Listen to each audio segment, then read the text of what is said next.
जिंदगी जैसे पहेली, जैसे कि कोई सहेली। जिंदगी जैसे कहानी, थोड़ी नई थोड़ी पुरानी।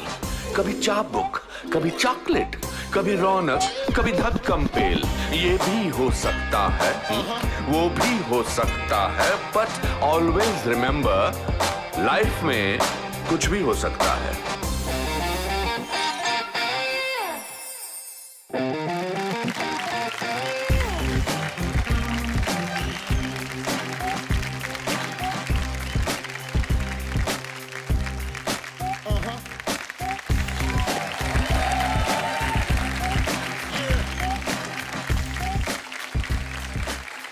दोस्तों, अगर एक इलेक्ट्रिक इंजीनियर नारायण मूर्ति अपनी लगन और परिश्रम से हिंदुस्तान की दूसरी बड़ी आईटी कंपनी बना सकता है तो कुछ भी हो सकता है। 13 साल की उम्र में अपने परिवार की देखभाल करने वाली लता मंगेशकर अगर नाइटिंगेल ऑफ इंडिया का खिताब पा सकती है तो कुछ भी हो सकता है। और अगर अपना ग्रस्त जीवन संभालती एक मां Mary Kom 5 times world boxing champion बन सकती है तो कुछ भी हो सकता है। याद रखिए कि आपके सपने किसी चमत्कार से नहीं बल्कि निश्चय, भाव और संघर्ष से पूरे होते हैं। और इन्हीं सपनों को सेलिब्रेट करता है द अनुपम खेर शो। कुछ भी हो सकता है। मां बाप जब बच्चों को जिंदगी में कुछ प्रेरणा देना चाहते हैं तो हमेशा किसी साधारण व्यक्ति की सफलता की कहानी सुनाते हैं। बचपन में तो इन कहानियों से मन बहलता है, लेकिन जैसे जैसे हम बड़े होते हैं ये कहानियां हमारे जीवन की प्रेरणा बन जाती हैं और वो शख्सियत बन जाते हैं हमारे आइडल। हम सबके जीवन में एक आइडल होता है जिनके जैसे हम बनना चाहते हैं, वही शोहरत या रुतबा पाना चाहते हैं। लेकिन ज्यादातर लोग इन कहानियों का सिर्फ अंजाम देखते हैं, उसकी शुरुआत नहीं। दुनिया की चकाचौंध में हमें एक कामयाब इंसान का संघर्ष नहीं दिखता, उसके महंगे कपड़ों के नीचे धूप में तपा शरीर नहीं दिखता। जिस मुकाम पर आज वो पहुंचे हैं उस मुकाम का चुकाया मुआवजा नहीं दिखता।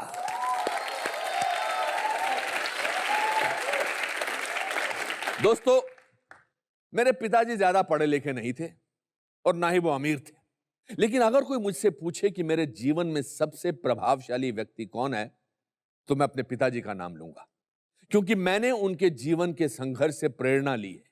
फिर चाहे वो कश्मीर से निकल के एक नया जीवन बनाने का संघर्ष हो या परिवार के अच्छे पालन पोषण का।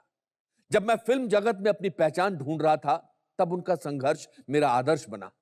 अपने संघर्ष की तकलीफ को जब मैं अपने पिताजी के संघर्ष से तोलता हूं तो मुझे अपनी परेशानी बहुत हल्की लगती है।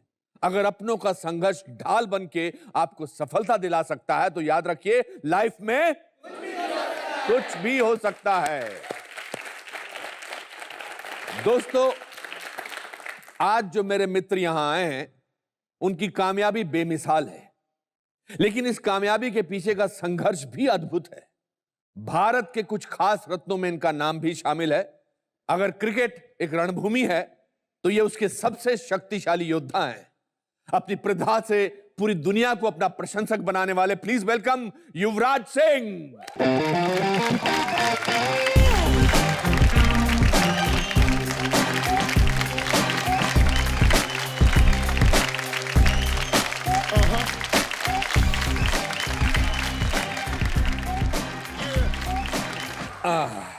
पहले तो सारी दुनिया की तरह मैं आपका फैन हूं। अब पता नहीं आप मेरे फैन हैं कि नहीं हैं। बोल भी नहीं रहे। मैं कहा आप खत्म कर लो फिर मैं बोलता हूँ। नहीं, आप बताओ। आपके फैन तो बचपन से ही है जी, आपकी फिल्में देखते आ रहे जैसे जैसे बड़े हुए हैं। So it's a pleasure to be on your show. It's a pleasure to have you. Yuvraj, आपने एक फिल्म में काम किया है जी, उस फिल्म की नई बात करें यहाँ तो अच्छा है। अच्छा। क्या क्या गेम्स खेलते थे आप? छोटे होते आई थिंक सब गेम्स पसंद करता है, फुटबॉल, टेनिस, थोड़ा बहुत क्रिकेट, स्केटिंग का बहुत शौक था। हाँ, मैंने सुना कि आप स्केटिंग के चैंपियन बनना चाहते थे या थे? अंडर 14 गोल्ड जीता हुआ मैं। अच्छा। और काफी अच्छा था स्केटिंग में। क्रिकेट से सख्त नफरत थी उस टाइम। अच्छा। I was 11 years old। क्यों नफरत क्यों थी? धूप में कौन खेले इतनी धूप में, स्केटिंग में छाओ एसी चल रहा होता था। फिर भगवान ने कहा आजा बेटा, अब पूरी जिंदगी तेरे को धूप में खिलाऊंगा। ऐसे ही कुछ हुआ। पर स्केटिंग में you were under 14 champion, gold जीता था। I won a few tournaments under 14, yes. अच्छा, पर आपके पिताजी को स्केटिंग गेम पसंद नहीं थी। नफरत थी उनको। वो कहते थे कि लड़कियों की गेम है। लड़कियों की गेम है, कहते थे कि ये लड़कियों वाली गेम है, अगर मत बनना तो क्रिकेट खेल। अच्छा। तो बहुत से इंसिडेंट्स हुए जो कि मुझे बिल्कुल पसंद नहीं थे अपने बचपन के। जैसे कि अगर 5 दिन स्केटिंग करता था तो सैटरडे संडे मुझे क्रिकेट खेलना पड़ता था, जो मुझे पसंद नहीं था। और वो सारा दिन ग्राउंड पे धूप में रहना मुझे पसंद नहीं था, क्योंकि याद नहीं थी। और सॉकर खेलने का शौक था, टेनिस खेलने का बहुत शौक था, टेनिस में भी बहुत अच्छा था। लेकिन एक दिन आपके फादर खुद क्रिकेट के प्लेयर रह चुके हैं। जी, मेरे फादर इंडिया के लिए खेले। इंडिया के लिए खेले। और काफ़ी देर खेले नहीं, लेकिन वो चाहते थे कि मैं भी इंडिया के लिए खेलूं, फास्ट बॉलर बनूं। अच्छा। जिसमें और ज़्यादा मेहनत करनी पड़नी थी। और बस वो यही चाहते थे कि मेरा बेटा पर आप इंडिया के लिए मेहनत करने से नहीं घबराते थे? आप धूप में नहीं खेलना चाहते थे? हाँ, मतलब बहुत छोटा था मैं, मुझे धूप में खेलना इतना अच्छा नहीं लगता था। हाँ। तो धीरे धीरे आदत सी बनी। पर मैंने सुना आपके पिताजी आपको क्रिकेट की प्रैक्टिस करने के लिए आपके ऊपर पानी फेंक देते थे और जगाने के लिए आपको। मेरे पिताजी ने जो मेरे साथ किया है, कोई बाप ने बच्चे के साथ ना ही करे तो अच्छा। लेकिन आई थिंक वो रीजंस भी हैं कि आज मैं इतने साल इंडिया के लिए खेला हूँ, तो आई थिंक क्रेडिट भी उनको ही देना चाहिए। नहीं, दैट्स वो तो इसका मॉरल तो वो है कि क्रेडिट उनको देना चाहिए, पर जब ये हो रहा था आपके साथ तो आपको तो बिल्कुल अच्छा नहीं लग रहा होगा ना? नहीं, मेरे को एक्चुअली अपने फादर से बहुत नफरत थी उस टाइम। आई अच्छा। Didn't like what he was doing to me. हाँ। और आई ऑलवेज फील कि किसी भी अपने बच्चे को कभी भी जबरदस्ती कोई चीज़ नहीं करानी चाहिए। हाँ। जो बच्चे का मन करे उसको वो करना देना चाहिए। But maybe I was destined to play the game, that's why मेरे साथ ये इंसिडेंट्स हुए। पर आपकी मदर ने बहुत बड़ा रोल अदा किया आपके ग्रोथ में एज ए पर्सन, आप एज ए स्पोर्ट्स पर्सन। उन दिनों उनका क्या रिएक्शन होता था? उनकी ज्यादा नहीं चलती थी? आई थिंक मदर का कंट्रीब्यूशन तो सबसे ज़्यादा है, हाँ। बिकॉज उन्होंने बहुत से सेक्रीफाइस किए हैं मुझे एक अच्छी लाइफ देने के लिए। उस टाइम पर उन फादर के सामने ज़्यादा चलती नहीं थी। वो बोलते थे मेरे फादर को कि तुम मेरे बच्चे को मार डालोगे। तो मेरे फादर कहते कि तुम बीच में मत आओ, अपना खाना पकाओ। So it was quite bad at some time. आपके पापा शॉर्ट टेम्पर्ड इंसान है। मेरे पापा वो आप उनसे ही पूछो। अच्छा, आए हुए हैं? नहीं, कहीं तो ये शो देखेंगे तो बोलेंगे ना? अच्छा बेटा। तो मेरी बुराई कर रहा है? बुराई कर रहा है। नहीं, बिकॉज थोड़ा टेम्पर है मेरे फादर का, थोड़ा से ज्यादा टेम्पर है। अच्छा। मेरे फादर को हिटलर बुलाते थे जब वो मेरे साथ जिस तरह Really? बिहेव करते थे। सब कहते थे ये इसका बाप तो हिटलर है, इसको अपने बच्चे को मार देगा। Are you also an angry person? I used to be an angry young man. मैं क्रिकेट की फील्ड के ऊपर कह रहा हूँ। जब आप जल्दी आउट हो जाते हैं, जैसे बहुत सारे लोग जब जल्दी आउट हो जाते हैं तो बैट पटकते हैं या चेहरे पर दिखाते हैं, आपको वैसा होता है? मैं छोटे होते बहुत गुस्सा, बैट वैट फेंक देना आके, अच्छा। बैट तोड़ देना आके, बहुत गुस्सा करना। एक बार ये ऑस्ट्रेलिया के साथ आउट हुआ तो बैट वैट तोड़ दिया आके। अगले दिन सचिन ने मुझे बोला कि ये जो बैट तू फेंक रहा है ना, इससे घर में खाना आता है, तो आज के बाद ये बैट मत फेंकियो, रिस्पेक्ट करना है इसको। तब से आज तक बैट नहीं फेंका। एंड ऑलवेज रियलाइज जैसे जैसे मैं बड़ा हुआ कि अगर आदमी अपने एंगर और ईगो को कंट्रोल कर सकता है, so he definitely can be a better person. तो आप क्या करना चाहते थे उन दिनों जब when you were going through this rigorous lifestyle at home? Young बच्चों की तरह घूमना, इधर तफरी करना, उधर तफरी करना। मेरे कजन्स बहुत से हॉलीडेज करते थे। मेरे को अपने कजन्स के साथ अलाउड नहीं होता था जाके हॉलीडे करना। So I was just allowed half an hour to go and meet my friends. और एक दो इंसिडेंट ऐसे हुए कि 1 घंटा में नहीं आया, because I was enjoying my friends company so much कि उन्होंने, मेरे फादर ने, जहाँ हम बैठते होते शाम को वो जगह भी ढूंढ ली और वहाँ पर आके मुझे बोला चलो घर चलो। का टाइम है। तो ऐसे काफ़ी इंसिडेंट्स हुए। बेसिकली एक स्कूल के जो लड़के या college going boys who are enjoying their life, मेरी वो ऐसी लाइफ नहीं थी। ये सब चंडीगढ़ में हो रहा था? जी। अच्छा, तो मतलब आपके पास उस जमाने में फिर लड़कियों के लिए तो बिल्कुल भी टाइम नहीं होता होगा? लड़कियों के लिए तो अभी भी टाइम नहीं है, लाइफ बहुत बिजी है। ओहो, नहीं नहीं, ऐसी बात नहीं, अब लड़कियों के पास बहुत टाइम है आपके लिए, उसकी उसमें परेशानी की कोई बात नहीं है। बट पढ़ाई वढ़ाई नहीं कर रहे थे इस दौरान? नहीं, I was going to school, I was going to college, लेकिन I was studying in DAV college. DAV college में कॉलेज और क्रिकेट हमारा बहुत पॉपुलर है। तो जो भी इंटर कॉलेज जीतता था, इट वाज बिग थिंग उन दिनों, अभी भी है। और DAV college, my father's been coach, अभी नहीं है, been coach for like 10-15 years, तो एक प्राइड था जीतना। तो एक दिन मैं क्लास अटेंड करने चले कॉलेज, तो मेरे प्रोफेसर ने बोला कि बेटा आप जाके इंटर कॉलेज जिताओ, मार्क्स बस एग्जाम देने आ जाना। तो आपने जिताया था? 3 साल। 3 साल? जी। एंड देन आपकी हिंदुस्तान की टीम में आपकी एंट्री कौन से साल में हुई? लास्ट ईयर हुई। आई think I miss the last year of my college because I was playing for India. अच्छा, तो पढ़ाई वढ़ाई में कुछ शौक वौक था कि बिल्कुल नहीं था? नहीं नहीं, बिल्कुल मेरे भी को बस यही था कि मैं भगवान को याद करके पास हो जाऊं, बस किसी तरह। नहीं। और भगवान ने हमेशा पास कर दिया था? हाँ, मतलब जितनी बारी फेल हुआ वो मेरी गलती थी, और जितनी बार पास हुए पास भगवान हुआ की, वो मेरे दोस्त आसपास जो बैठे थे उनकी उनकी गुड विशेस थे। उनकी आपकी नजर अच्छी थी। मैं और मेरा एक दोस्त था विजय सहगल, अभी भी मेरा दोस्त है। तो हम, उसकी और मेरी हैंडराइटिंग बहुत मिलती थी स्कूल में, और मैं पढ़ाई में ज्यादा ध्यान नहीं देता था। तो 5 में से 3 सवाल उसके मैं करता था, और 5 में से 2 सवाल वो करते थे, हम अपने एक्सचेंज कर लेते थे। तो वैसे तो मैंने पढ़ाई बस भी ऐसे की है। ही, ऐसे ही कुछ मैंने किया था। और मैं क्रिकेट में हमेशा 12वां खिलाड़ी होता था अपनी टीम में। अपने, मेरा चाय वाय ले जाता था, बड़ा चमचा किस्म का लड़का था मैं, समोसे चाय वगैरह पूरी टीम को देता था। बट मुझे याद है मैं नागपुर में था, तो सरदेसाई, अपना दिलीप सरदेसाई एंड एमएल जैसिमा, ये कोई मैच खेल रहे थे, नागपुर वर्सेस विदर्भा। तो मैंने एक ऐसा किया, तो मैंने कैच कर लिया था। तो मुझे उस समय लगा था कि मैं वर्ल्ड का बेस्ट क्रिकेटर बन जाऊंगा। तो मेरे हाथ में आ गया था, मैंने, आई डोंट नो, और मैंने खुशी से मैंने रोना शुरू कर दिया था। क्या आपका जो थॉट प्रोसेस था, वंस यू, आपने जब हिंदुस्तान के लिए खेलना शुरू किया, तो आपका रोल मॉडल कौन थे क्रिकेटर्स में से? छोटे होते से ही मेरे role model has been Sachin Tendulkar. I mean करोड़ों, हजारों करोड़ों लोगों के रोल मॉडल हैं वो। लेकिन उनकी बैटिंग मुझे बहुत पसंद थी, उनका the way he approach his game, छोटे होते से ही मुझे उनका खेल बहुत पसंद था। और इसके बावजूद मैंने सुना है कि जब आपके पिताजी आपको सिद्धू साहब के पास लेके गए, नवजोत सिंह सिद्धू के पास लेके गए, और उन्होंने कहा था, करेक्ट मी कि मैं सही बोल रहा हूँ, कि आप क्रिकेटर नहीं बन सकते, ऐसा है? YPS पटियाला में एडमिशन हुई मेरी, वहाँ पर मैं खेलता होता था। तो मिस्टर सिद्धू जब भी अपने इंडिया के लिए खेलते घर वापस आते थे, तो थोड़ी देर मेरे फादर ने बोला कि इनको देखो। तो I think when he was watching me bat, तो मैं 3-4 बार आउट हो गया। तो कुछ कितने, क्या उम्र थी आपकी तब? 11-12।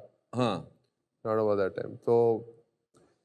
तो उन्होंने बोला कि ये अभी जैसे कि बहुत छोटा है, आई डोंट थिंक ये क्रिकेट खेल पाएगा, बिकॉज उस टाइम मालूम नहीं होता कि 12-13 साल का बच्चा क्या करेगा। और उनको लगा कि ये अभी ही is not good enough to play cricket. तो उन्होंने मेरे फादर को बोला कि आप इसको ले जाओ, I don't think he can play cricket. तो मेरे फादर मुझे लेके YPS ने बोला कि अब मैं देखता हूँ तू क्रिकेट कैसे नहीं खेलता। अच्छा। So that's how it all started actually. But उन दिनों when you were growing up, television पर जो क्रिकेट का स्टारडम था, हो चुका था शुरू? हाँ, आई थिंक उस दौरान lot of changes were coming in the Indian cricket team. और जिस टाइम मैं खेलना शुरू किया उसके शायद 1-2 साल पहले cricket became big commercially. And when you started earning, जब आपने बहुत पैसा कमाना शुरू किया क्रिकेट से, what changed in your life apart from lifestyle जो आपकी चेंज हुई? असली में क्या चेंज हुआ? आई रिमेम्बर कि जो मेरा फर्स्ट चेक आया था जब मैं इंडिया के लिए खेला था, तो मैंने उस चेक से अपनी मदर के लिए घर खरीदा था। अच्छा। So that was my aim कि जिस दिन, because my parents were divorced, साथ में नहीं रहते थे। आपकी उम्र क्या थी जब आपके पापा मम्मी का डिवोर्स हुआ था? आई वाज 15 और 16, अराउंड अबाउट दैट टाइम। आपके पास चॉइस थी कि आप किसके साथ रहेंगे? आपके फादर इतने पॉजिटिव थे आपके बारे में, आपकी गेम को लेकर, ऐसा नहीं लगा उनको कि आप उनके पास रहने चाहिए? फादर के पास मैं इसलिए रहना नहीं चाहता था बिकॉज मेरी लाइफ बहुत हार्श थी और मुझे जो फैसिलिटीज दी जाती थी वो सिर्फ गेम के लिए थी और उसके अलावा I was not pampered at all. So I didn't want to live with my father, but because my mother could not afford me at that time, I had to go and live with my dad. और आपके brother? मेरे छोटे भाई उस दौरान उन्होंने actually मेरे से ज़्यादा स्ट्रगल किया उस मोमेंट में. वो थोड़े टाइम मेरे फादर के साथ थे और उसके बाद फिर मेरी मदर के पास चले गए. आपकी लाइफ में क्या चेंज हुआ उस सेपरेशन का? I think that time when I used to see my parents fighting, I never liked it because घर पे घर वालों पे अच्छा असर नहीं पड़ता. Everybody is not happy with what's happening in the house.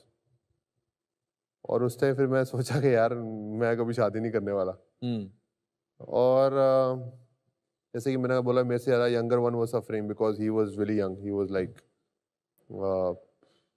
8 years old. He was what 6, 7. तो I think that was just to see छोटे भाई को इस तरह इस माहौल में गुजरते वो मेरे को और भी खराब लगता था. तो आपने जब पहला घर अपनी मम्मी को लेके दिया दिल्ली में या चंडीगढ़ में? चंडीगढ़ में. चंडीगढ़ में लेके दिया. उस टाइम चंडीगढ़ तक का ही बजट था. चंडीगढ़ का ही बजट था. तो उस time I remember money Majra it's just outside Chandigarh. आपने मम्मी को बताया था कि मैं आपके लिए घर ले रहा हूँ या सरप्राइज दिया था? नहीं, मैंने मम्मी को बोला ये जी पहला चेक आया मेरे खेलने का, आप इससे घर ले लो. अच्छा. हाँ, स्ट्रेट था ये मामला. तो उसके बाद आई रिमेम्बर कि जैसे ही मॉम ने घर लिया. कितने रुपए का चेक था वो? It was for 21 lakhs. अच्छा. And we bought the house for 18 lakhs. Wow. And the moment we got the house, I came back to my mother. So you stayed for that many years with your अपने पापा के साथ? Yeah. तो आपने 5-6 साल, almost 7-8 साल, नहीं 4-5 साल. 15, yeah, about 3 to 4 years. 4 years. I used to stay with my dad. आप में आपकी पर्सनालिटी को देखकर आप में जरा भी बिटरनेस नहीं नजर आती है मुझे. जी देखिए, हर आदमी में बिटरनेस होती है, बट इट्स इम्पोर्टेंट कि how you tackle it and how you, because I always feel आपके आस पास वाले लोग जो होते हैं ना वो बहुत इंपॉर्टेंट है. So if your people around you are positive and good, I am sure that bitterness will go away with your जो सेटबैक से आप जो चीज़ें सीखते हैं. तो आई थिंक वो बिटरनेस चली जाती है. तो आपके ग्रैंड पेरेंट्स, आपके मामा ताया वगैरह लोग नहीं थे आसपास? थे मेरे नाना नानी, they were on my mother's side, my दादी on my dad's side, so the family was there, but it happens in a lot of families, families don't get along. मैं जिस घर से आया हूँ वो हम बहुत गरीब लोग थे. मेरे पापा 90 रुपीज कमाते थे, but we were very together. सब कॉमिकल थे, सब फनी थे, सब हंसते थे. तो मेरे पिताजी बहुत अच्छी एक बात कहते थे कि अगर इंसान बहुत गरीब हो तो सबसे सस्ती चीज खुशी होती है, और वो खुशी हमने हमेशा महसूस की, और उसके लिए मैं आज भी अपने पापा का शुक्रिया अदा करता रहता हूँ. कहते हैं ना जी, money can't buy happiness. Money there is nothing bigger than happiness in life. Are you happy now? आप खुश हैं इस मौके पर, इस मकाम पर अपनी लाइफ के? जी मैं खुश हूँ. I am happy with lot of things. I could have been better, but I am always trying to be a better person every day. So I'm always improving as a person. That's what I feel, and I'm just happy what I've achieved for my family, for my country, and hopefully I can make a difference to the society tomorrow. That's what my aim is. युवराज, ऐसा क्यों होता है कि बहुत सारी खूबसूरत लड़कियां जो हैं वो क्रिकेटर के प्रति बहुत आकर्षित हो जाती हैं? आपके साथ भी ऐसा आई एम श्योर हुआ है? जी ऐसा भी होता है कि बहुत सारी खूबसूरत लड़कियां एक्टर्स के तरफ भी बहुत ध्यान देती हैं. अच्छा, मुझे अच्छा लगा ये तो आपने बोला नहीं. मुझे अच्छा लगा आपने मेरी तरफ इशारा किया जी. मुझे बहुत अच्छा लगा. मगर ये बहुत आपसे मैं एक निजी सवाल पूछना चाहता हूँ कि आप नहीं वो सवाल नहीं पूछना चाहता जो आपको लग रहा है मैं पूछने वाला हूँ. नहीं, आप जब शादी करेंगे तो आप लव मैरिज करेंगे या मम्मी की पसंद की लड़की ढूंढेंगे? तो दिल जब आपका टूटा था वो कितना टाइम लगा उसको रिकवर करने में? I wouldn't say I was heart broken होता है जब कोई आपको छोड़ देता है। Eventually two of my relationships didn't work out और सर्कमस्टांसेस ऐसे हो गए कि आई कुडंट कैरी ऑन। आप रोमांटिक है बाय नेचर? मैं बिल्कुल रोमांटिक नहीं हूँ, मुझे रोमांस आता ही नहीं है करना। क्या बात कर रहे हो? रियली?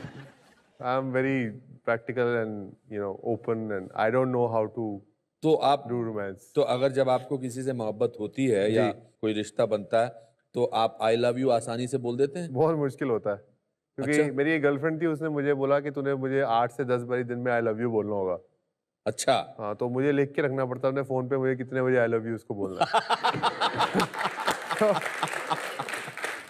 तो मैं थोड़ा तो जैसे अलार्म बजता था, 1 मिनट, आई लव यू। हाँ I love you, so how are you today, हाँ और क्या हो रहा है, हाँ, but I love you. But I love you बोलना वैसे इतना मुश्किल नहीं है। इतना मुश्किल नहीं है, बट आप कई बारी किसी को नहीं प्यार करते। If you are कई बारी किसी से आप you're not liking that person that day, you are That's fighting with someone, हाँ you don't want to say I love you। Correct. आप किरण जी को कितनी बारी बोलते हो I love you दिन में? सर मैं उनको हफ्ते में 1 बार बोल देता हूँ। देखा? हाँ Exactly पर वो my मुझे point। बोलती नहीं कि तुम मुझे 6 बार बोलना। वो बोलती नहीं है, पर शुरू में बहुत बोलता था। आई थिंक शुरू में लगातार मैं बोलता था, अभी भी बोल देता हूँ, ऐसा कुछ नहीं है। अब तो 28 साल हो गए शादी को। जब आपकी शादी को 28 साल हो जाएंगे, आज तो सोच के भी घबराहट होती है कि 28 साल I will be married to somebody. बिल्कुल, मैं तो ये सोच के घबराहट होती है जिस दिन मेरी शादी होगी उस दिन क्या होगा। क्या होगा उसको आपको लगेगा अब तो दुनिया खत्म। दुनिया।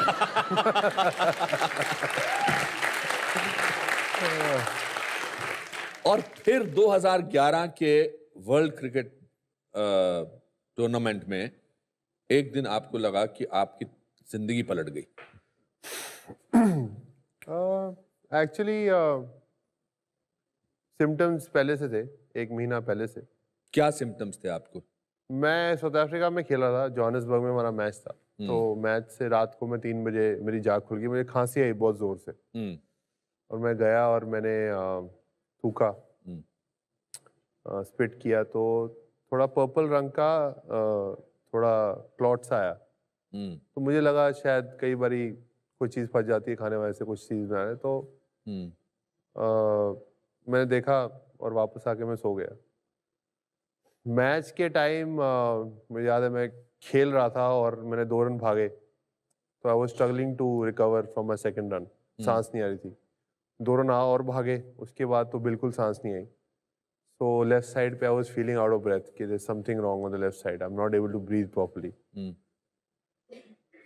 Went on like that for the tournament. मैंने अपने फिजियो को बोला कि मैं I think there is something wrong with my breathing, मुझे चेक करना है। तो उसने बोला इंडिया जाके विल चेक। इंडिया जाते ही हमारा कैंप लग गया वर्ल्ड कप का। तो उसने बोला कि let's go for a checkup. तो मैंने अपने फिजियो को बोला कि छोड़ दे यार, world cup is on, is lot of stress, और focus on the world cup.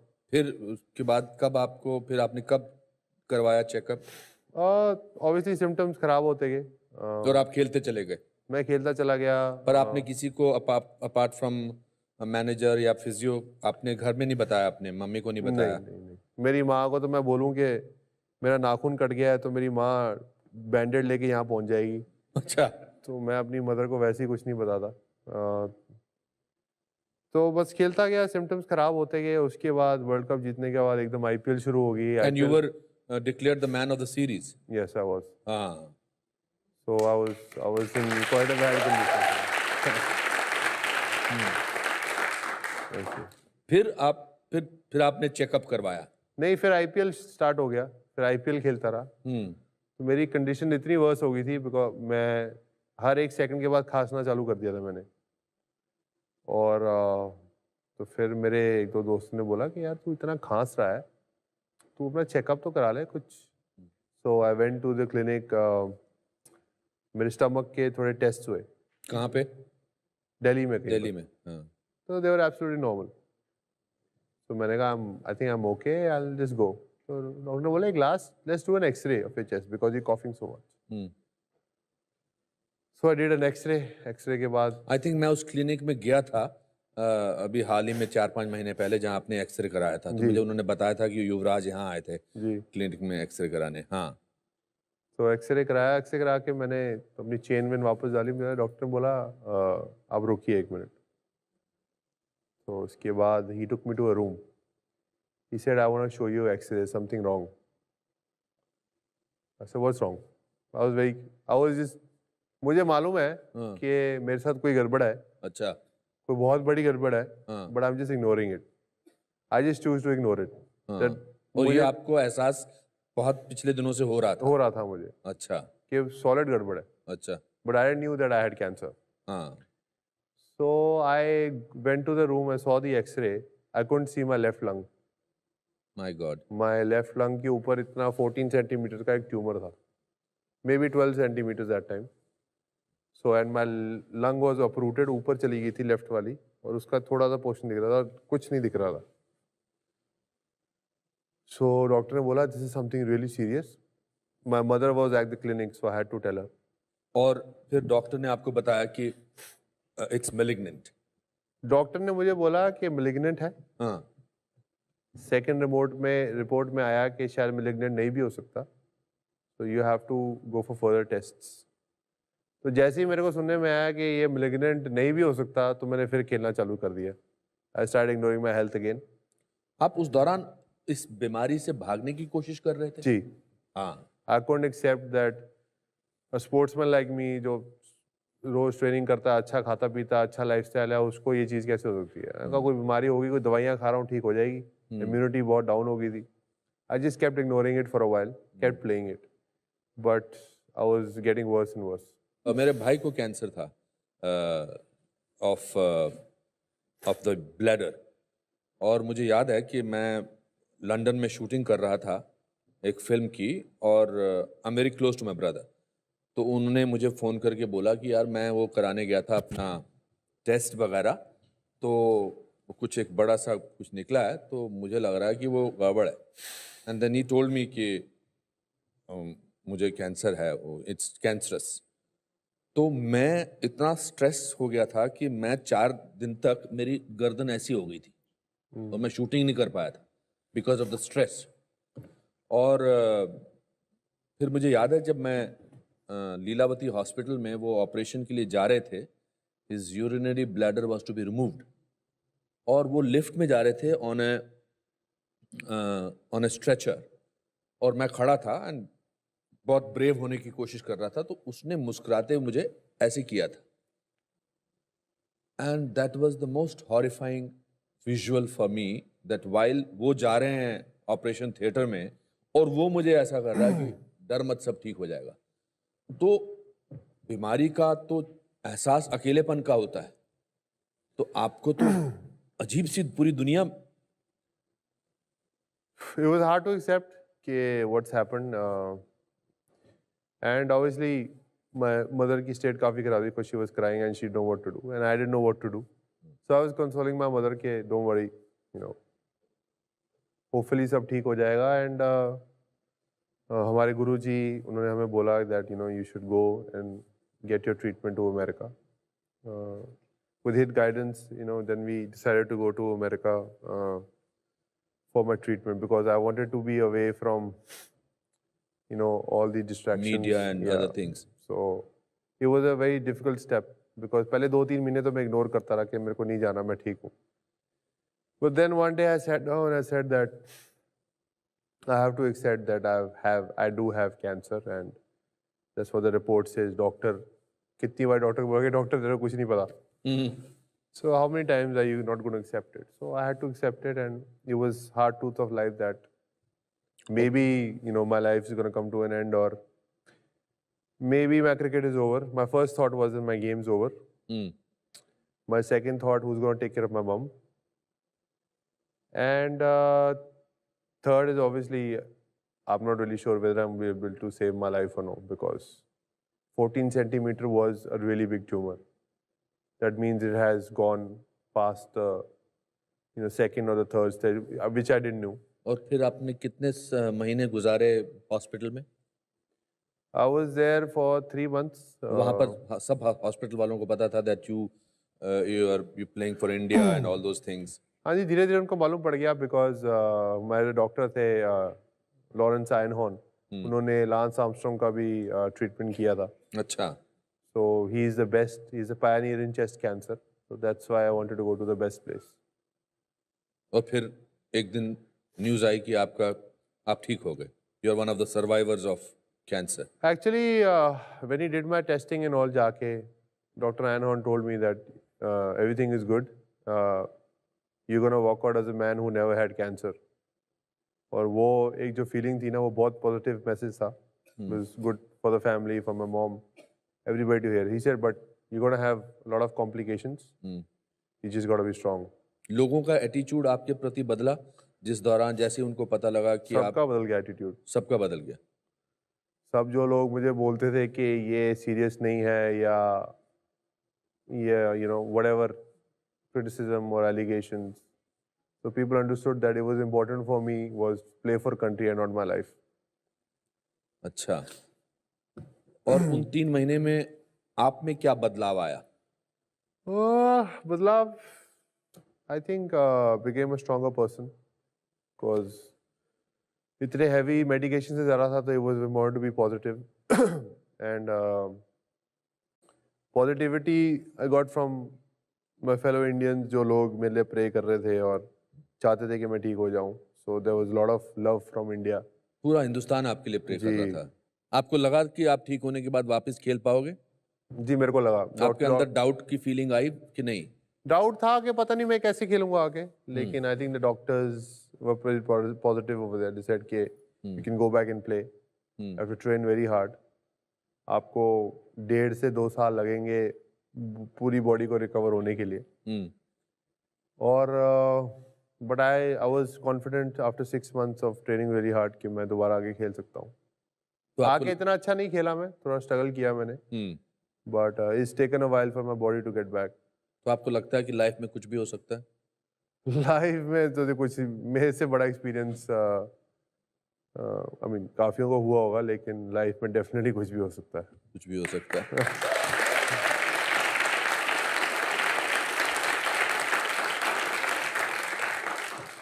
फिर आपने एक बहुत बड़ा काम किया है कैंसर पेशेंट्स के लिए. आपने अपना एक फाउंडेशन शुरू किया है. जी. We Can. Ji. YOUWECAN. Yeah. ये नाम कहाँ से सोचा आपने?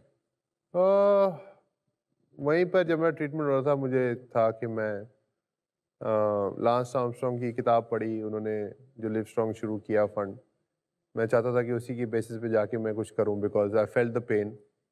और मैं सोच रहा था कि इंडिया में कितने लोग होंगे जो इस बीमारी से गुजर रहे होंगे. सो आई थॉट मैं जाके उनके लिए कुछ करूं.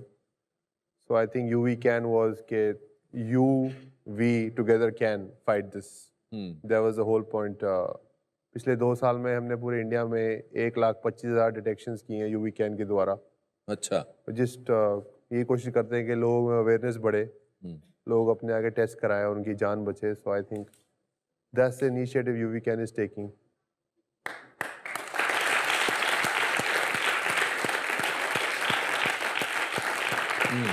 युवराज, आपने हमें बहुत सारे ऐसे मोमेंट दिए, बहुत सारे ऐसे लम्हे दिए जिसका कि सार निकल सकता है कि लाइफ में कुछ भी हो सकता है. पर इन सब बातों को छोड़कर आपकी लाइफ में कोई एक ऐसा किस्सा है जिसको देखकर फिर आप कह सकते हैं यार ये हो सकता है तो कुछ भी हो सकता है? You know, for me, meeting my hero for the first time was a very big thing. जैसे किससे जैसे मिले कि थे? सचिन को मिलना फर्स्ट टाइम. I remember. कहाँ मिले थे, आपको याद है? ड्रेसिंग रूम में था मैं, चंडीगढ़ के ड्रेसिंग रूम में. और आप स्टेडियम तब किसके लिए खेल रहे थे? मैं तो ऐसे ही अपने फादर के साथ मैच देखने आया था, तो मेरे को उन्होंने इंडियन टीम ड्रेसिंग रूम में घुसा दिया. अच्छा. और I remember being in the dressing room और मुझे याद है सचिन का डायलॉग. उसने मैंने बोला, ए छोटू वो बिस्किट देना. तो मेरे लिए वही बहुत बड़ा मोमेंट था कि मेरे हीरो ने मुझसे बिस्किट मांग लिया. मेरी तो दुनिया ही बदल गई. फिर आप लेके भागे, बिस्कुट लेके दिया उन्होंने? आप बिस्कुट मैं तो पूरी प्लेट दे दी उनको. मैं कहा सर पूरी प्लेट लीजिए आप. अच्छा. And then obviously playing with him in the dressing room so many years. आपने याद दिलाया उनको कि आप? हाँ, उनको सब बातें याद दिलाई है मैंने. अच्छा. तो playing with him so many years it was special. और जो आपके हीरो थे वो आपके अच्छे दोस्त बन जाए और एक अच्छे इंसान हो तो उससे बड़ी क्या बात हो सकती है. सो उनको मिलके it was a dream come true. अगर आप अपनी लाइफ के अलग अलग दौर से जो सीखे हो, चाहे वो बतौर एक प्लेयर के या बतौर एक इंसान के या बतौर एक कैंसर सर्वाइवर के, अगर आपको उसका निचोड़ निकालना हो और लोगों को कोई सीख देनी हो तो क्या वो सीख होगी? आई थिंक अपने एक्सपीरियंसेस से मैं हमेशा यही बोलूँगा कि हमेशा अपने हक के लिए लड़ते रहिए और लाइफ में कभी गिव अप नहीं करना चाहिए for your dreams. Always feel keep fighting and keep inspiring others. आपकी किताब ने बहुत इंस्पायर किया लोगों को. एक तो मुझे उसकी आपको कॉपी देनी मैं पड़ेगी. आपके लिए किताब लेके आया हूँ, मेरे पास ही होगी कहीं. ये रही यहाँ पर.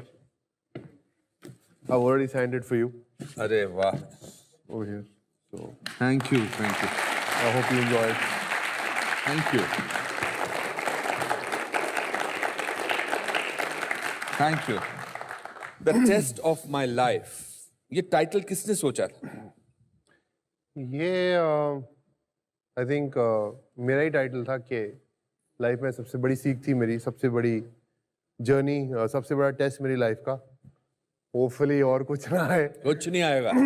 तो आई थिंक मैंने डिसाइड किया कि आई think I should name it taste of my life. मेरी एक फेवरेट पोएम है जो मैंने इस शो पे आज तक नहीं बोली है, मगर आपको देखकर मुझे उसे बोलने का दिल करता है कि लहरों से डरकर नौका पार नहीं होती, हिम्मत करने वालों की हार नहीं होती.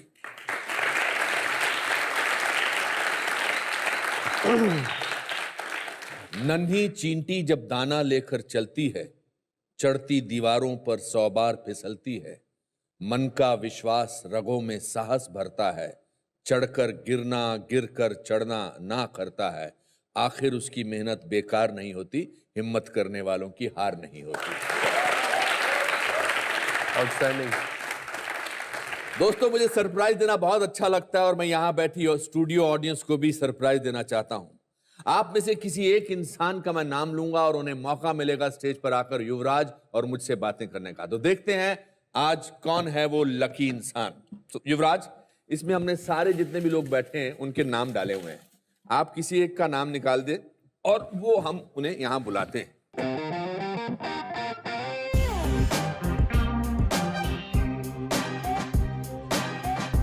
क्या अच्छा लगता है युवराज के बारे में? सब कुछ. सब कुछ. और आज जो इन्होंने इतनी अच्छी बातें की, हाँ, वही. क्या सीख ली आपने युवराज से आज? उसका कॉन्फिडेंस, माँ का आशीर्वाद, मेहनत और सब चीज. और क्रिकेट में तो खैर ये वही. क्या बात है इनकी, है? हाँ. कोई सवाल है इनसे पूछने के लिए आपके पास? वही, आपका लाइफ में क्या भी अचीव करना चाहते हैं? लाइफ में आई थिंक अचीव मेरे थोड़े गोल्स हैं क्रिकेट के जो मैं अचीव करना चाहता हूँ. उम्मीद करूँगा कि अगर और मेहनत करूँगा तो कर पाऊँ. और सबसे बड़ा गोल ये है कि यूवी कैन के द्वारा लोगों की ज़िंदगी बचाऊँ, उनको अपनी मुकाम पे वापस लाऊं जो वो काम करना चाहते हैं, और उनको हिम्मत दूं कि आप किसी भी बीमारी से लड़के वापस अपनी दुनिया में वापस आ सकते हैं. Thank you very much. Very good. मुझसे कोई सवाल पूछना चाहती हैं आप? नहीं, आपका भी ये शो बहुत इंस्पायरेशन है. हाँ. सब यंग अचीवर्स के लिए. हाँ. कि लाइफ में आप चाहो और पूरा कॉन्फिडेंस रखो, टैलेंट रखो तो कुछ भी हो सकता है. और उसके लिए बहुत मेहनत करनी होगी. क्या बात है, क्या बात है. बहुत बहुत शुक्रिया. आप यूवी की तरफ से इनकी पसंदीदा कुछ चीजें हमने एक बॉक्स में आपके लिए गिफ्ट के रूप में डाली हैं. मैं दरख्वास्त करूंगा यूवी को कि वो आपको दें और आपकी लाइफ का जो आज कुछ भी हो सकता है मोमेंट हो उसे सफल बनाएं. आइए.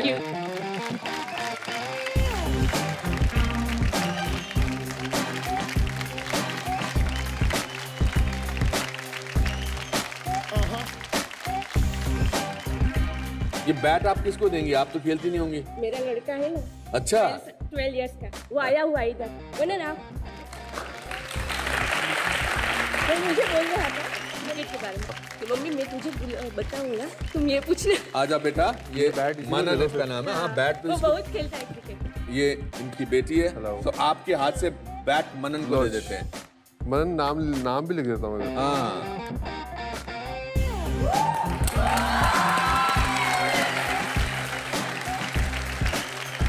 थैंक यू बेटा.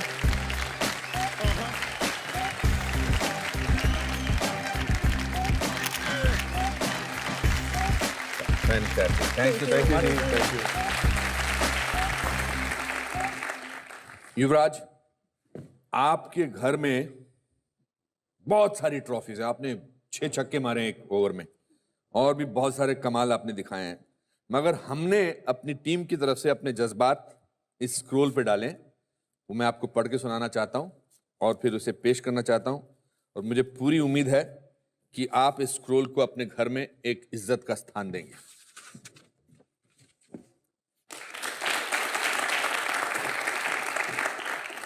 भारतीय खेल जगत के गौरव और उत्साह के प्रतीक युवराज सिंह, आपको आदर और सम्मान। इस समाज के हर उत्सुक खिलाड़ी के लिए आप एक प्रेरणा हैं। आपकी उपलब्धियां एक मिसाल है आपके परिश्रम की। आपका सकारात्मक और जुझारू रवैया हर पीड़ित व्यक्ति के लिए आशीष है। आप खेल के मैदान और अपने निजी जीवन में सफलता और संतुष्टि पाएं, यही हमारी आकांक्षा है। अनुपम खेर।